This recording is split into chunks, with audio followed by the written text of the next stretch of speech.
Let's talk about Don't Hurt Yourself from the Lemonade album by Beyonce.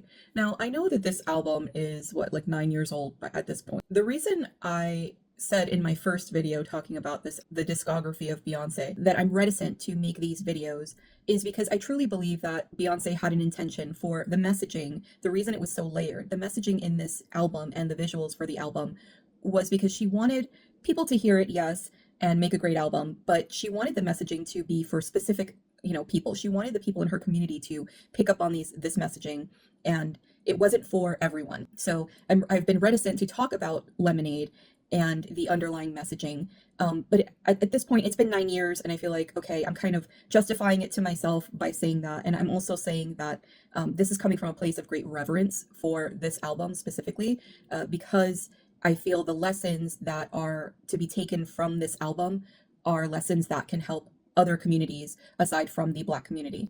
I am a member of the Hispanic community, and with everything that's happening right now, I feel sometimes like my hands are tied and I don't know how I can help my community. And the best way that I know to help is to look to the genius of others who have spoken out and helped their communities in their storytelling, and use that as almost like a guidebook. So the scene has been set. Beyonce has let us know where she wants us to be looking, like from what view we are seeing this story that she is building.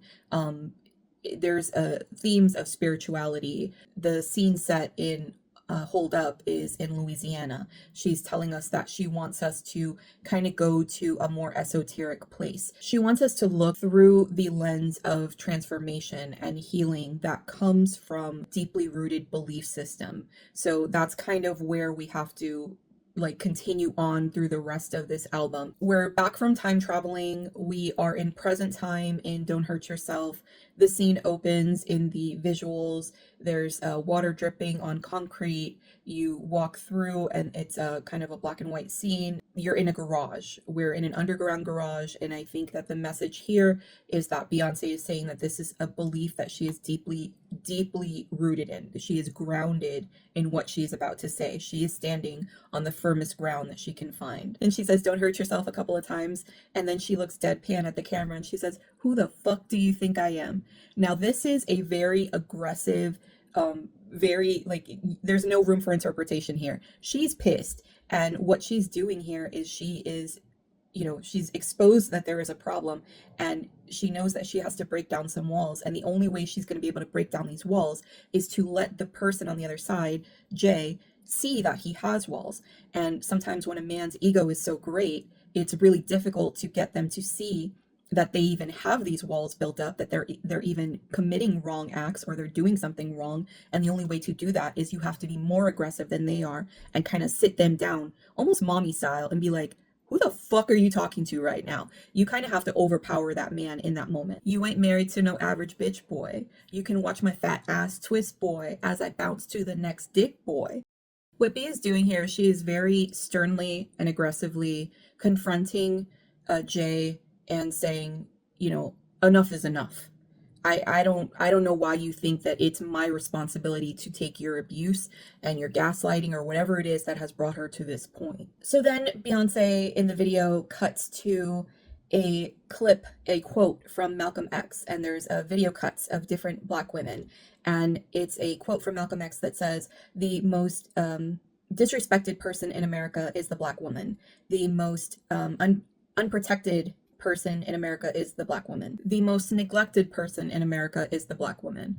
Now, this is a very poignant portion of the entire album. This is where Beyonce is directly pointing to the correlation between what she is going through with Jay-Z and the plight that the Black women in her community have been going through for generations. And then she says, "I am the dragon breathing fire." What this says to me is that Beyonce's rage in this video and in this song are not just the rage of Giselle. This is the rage of generations of women. This is the rage and the anger and the just the absolute explosion of fed up that comes from a very ancestral place.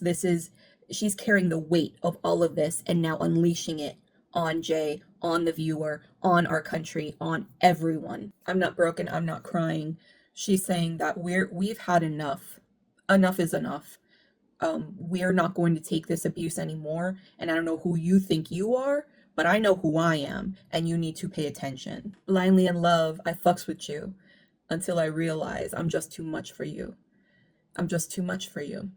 This is Beyonce saying that she realizes, and her community realizes, that, we were willing to love you unconditionally just because we were blind to everything and we just wanted to love you. But then I realized that I'm too much for you. I You can't keep up with what I'm bringing to the table. It's also important to note the background music in this song. This really stands out to me. So this song has Jack White. It features Jack White, and it has like a really hard rock, like guitars. It's very aggressive, and to me, this is Beyonce kind of breaking this boundary where there's an expectation for Black women in music to express their pain in a way that is very soft and poetic, like think R&B music, and that's the only way that we're able to receive that message. When a Black woman is expressing herself in a rock song that is breaking the boundary and the expectation that we have for their pain, it kind of like is like, oh, okay, I didn't realize that you could do that. So I think that's what Beyonce is trying to do here. She's breaking this boundary and saying, we're not going to play your game the way you want us to play your game anymore. We're going to do things the way we want to do things, and you're going to like it, or we're going to go. So then there's more visuals. There's women in like these white kind of nightgowns that cover their hands, and they're in a circle, and they're kind of doing an interpretive dance. And it's almost, this is why I say that there's themes of magic and spirituality and almost witchcraft, if you want to look at it from that perspective. I know that that might be scary to some people. I understand. I grew up very religiously strict, so I understand that messaging might give you pause, but you need to look at it more as a metaphor as opposed to like a literal spell work or shadow work in that way. But I think that this interpretive dance or spell work or whatever you want to call it that these women are doing, this is the collective kind of forming up together and seeing one another as their support system, and they're getting together and uniting, doing a dance together, and kind of summoning this rage collectively that Beyonce is then releasing out into the video onto the viewer. There is fire in the background. There's scenes where it cuts away and Beyonce has her hair out of the cornrows and she is in a kind of a red gown that is again evocative of some kind of mystical being. Think a goddess or a dark woman, somebody who think, like Hecate or something like that. So she says, you just got to let it be, let it be, let it be, babe. I think what she's trying to say is that she's saying to Jay or the viewer, I know what brought us to this point. I know what made you the way you are right now. I see the game. I see what happened, and I see that it has been very traumatic. But you need to let that shit go. You need to let it be. If we're going to move forward, I need you to like get away from this generational trauma, and we need to break the cycle at some point. And then she goes on to say, this is your final warning. I give you life. You try this shit again, you're going to lose your wife. Very clear messaging. This is to her husband. This is from Black women to Black men. And this is for, I dare say, the entire Black community to the nation at large. If you continue down this path of abusing and misusing us and underappreciating us, keeping us unprotected, you're going to lose us and what we have to offer your society. So this is a fantastic song. I've already said everything I need to say about it. It's just more of the story. We're progressing towards kind of, this is like the point where Beyonce is saying, you have to see your walls, and I can't help you break these walls down if you're not even acknowledging that these walls exist. So if somebody has walls built up, they have other things behind it that are holding this wall up. So there could be generational trauma, there could be abandonment issues, there could be PTSD, there could be abuse in their past. All of these things kind of stack up behind these walls. And in order to break this wall down, you can't, because there's something stopping it. You have to kind of walk around, and then the person has to see that there is a wall and then walk around and break all this shit down. So that way this wall just falls right down. So that was my analysis of Don't Hurt Yourself, and I will see you in the next one.